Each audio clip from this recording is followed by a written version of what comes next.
Hello my friends, and welcome to this new section where you will finally learn on how to evaluate your regression models and mostly on how to select the best one. Alright, so this is indeed a section that has been long awaited because indeed in this whole part 2 of regression we built many machine learning models, and now most of you must have the question, okay, that's cool, I have all these regression models in the toolkit, but which one do I select? Which one should I apply for my dataset?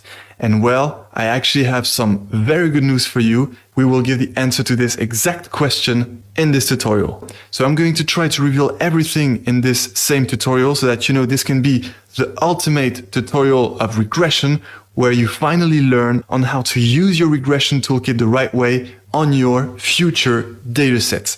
So what I will do in this tutorial is I will introduce you to this toolkit that I've just made and which contains all the regression models we learned together into some very generic code templates.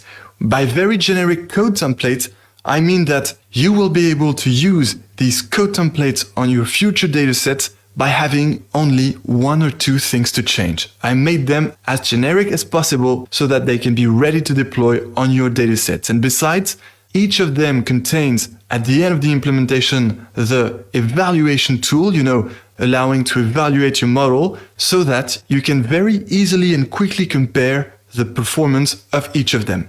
In other words, in short, thanks to this toolkit, you will be able to select the best model for your dataset in a very short amount of time, very, very efficiently. And that's exactly what I'll prove to you, what I'm going to show you in this tutorial. We're going to take a real world data set, with several features and lots of observations. I will deploy each of the regression models of the toolkit on this data set, and you will see how quickly and efficiently I managed to figure out the best model. And that's actually the answer to the question, how should I select the best model? And the simple answer is try all your models. Try all your models and just select the best one having the best performance result. And that performance result is measured by, of course, the coefficient R squared or adjusted R squared. All right, so there we go. Let me introduce you to this toolkit and then let's proceed to the demo.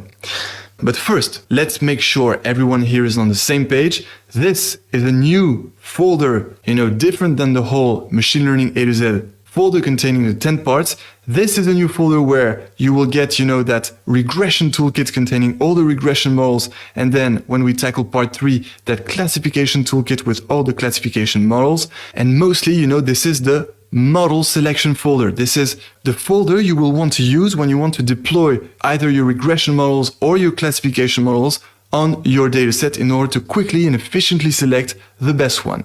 And now, there we go. Let's enter this regression folder for model selection. And as you see, it contains our 5 regression models that we studied in this part 2. Multiple linear regression, and I didn't include simple linear regression, of course, because now we will work with a real world data set with therefore several features. Then we have polynomial regression, then support vector regression, then decision tree regression, and of course, random forest regression.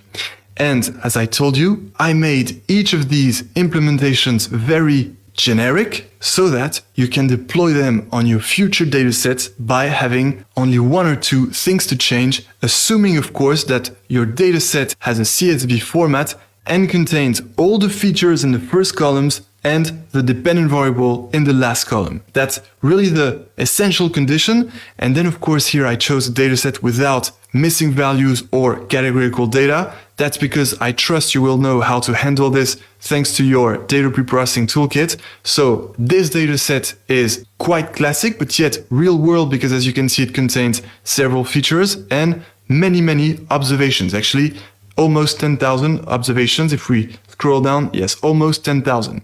All right, with, as you can see, only numerical values, no categorical data in strings, and once again, no missing data. And I chose such a data set so that, we can make our code templates for each of our regression models 100% generic, so that you only have to change the name of the dataset.